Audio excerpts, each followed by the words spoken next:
Saya Arifin Haji Bakar, generasi ketiga sebagai anak keramat. Sebenarnya saya ucap terima kasih, jutaan terima kasih, kerana pengurusi bantahan tadi Haji Saleh bersusah payah, dan kita perlu terima kasih kepada Haji Saleh kerana beliau hampir 2 tahun dan akhirnya tinggal 2 orang dengan Dr. Tauzi. Alhamdulillah, bila saya hadir, saya baca di surat khabar, saya sendiri mencari rumah Haji Saleh, dan saya mengatakan kepada beliau, kami anak keramat, bukan pengecut. Dan saya mengambil kesempatan,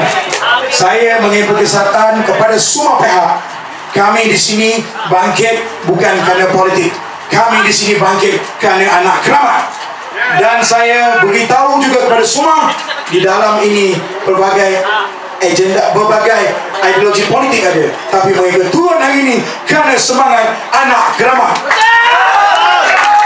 Dan saya tekankan juga, anak keramat bukan anti Cina, anak keramat bukan resis, tetapi anak keramat ingin mempertahankan walau seinci pun tanah bumi keramat, hak Melayu. Saya nak menegaskan pada hari ini, saya nak beritahu pada hari ini, anak keramat tidak akan sentuh jinjang pun, tidak akan sentuh kepung pun, kerana itu hak orang Cina.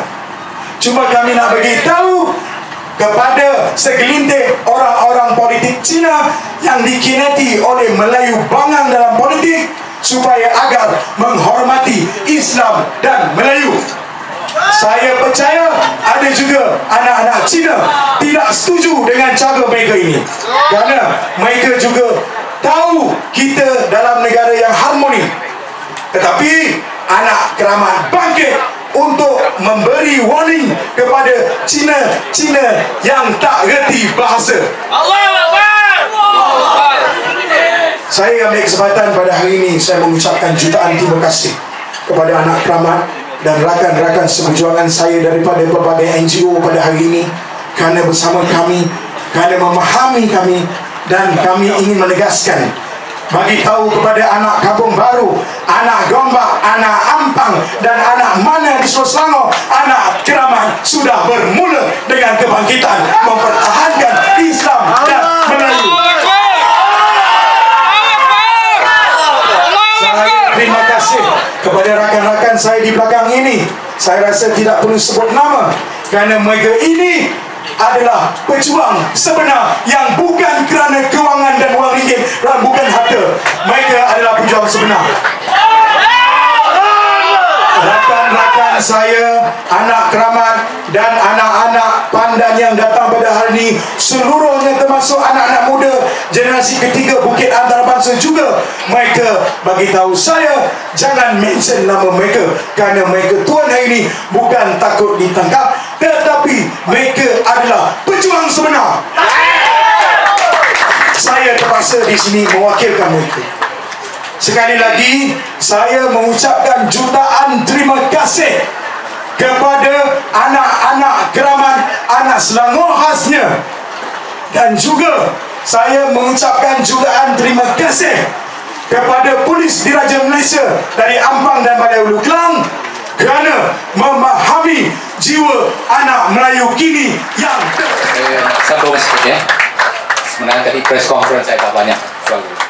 Bukan hari ini, dah 2 tahun saya berjuang untuk mempertahankan taman keramat ini dari dimasuki oleh orang-orang asing. Ya, jadi saya pun nak masuk 60 tahun. Jadi dengan hari ini yang kita tengok episod baru ni, saya cukup bangga. Ya, generasi ketiga sudah bangun. Ya, jadi saya mengucapkan tahniah. Ya, kalau kita pergi kan, kalau kita pun balik kita orang kata boleh tutup mata dengan tenteram lah, dengan aman lah. Ya, sebab generasi ketiga ni dia akan mewarisi taman keramat yang mempertahankan setiap inci tanah di sini untuk orang Melayu. Ya, jadi di sini juga saya mencabar Azmin berhentikan projek ni, sebab apabila generasi ketiga anak keramat dah bangun, bukan tanggungjawab saya lagi, saya serahkan kepada mereka. Ya, jadi hari ini saya nak buat announcement dengan kejayaan program hari ini dengan kebangkitan anak keramat, ya, tugas ya menentang kerajaan sekarang ni untuk membatalkan projek ni, saya menyerahkan kepada generasi 3 di bawah pimpinan Ayah Pin. Ya. Ya, jadi di sini bukan maknanya kita menyerahkan segala-gala. Jadi kita dengan barisan yang di depan ni, kita akan jadi penasihat ya untuk mereka datang berjumpa dengan kita. Ya, walaupun macam mana pun saya masih lagi membuat kerja-kerja research ya untuk ambil tindakan dari segi undang-undang ya untuk menahan projek ini daripada diteruskan. Ya. Sekali lagi saya mengucapkan ribuan terima kasih ya kepada kehadiran semua yang tak putus-putus, tak jemu-jemu daripada 2 tahun yang lepas. Ya, sekali lagi tahniah ya anak keramat. Hidup anak keramat. Hidup.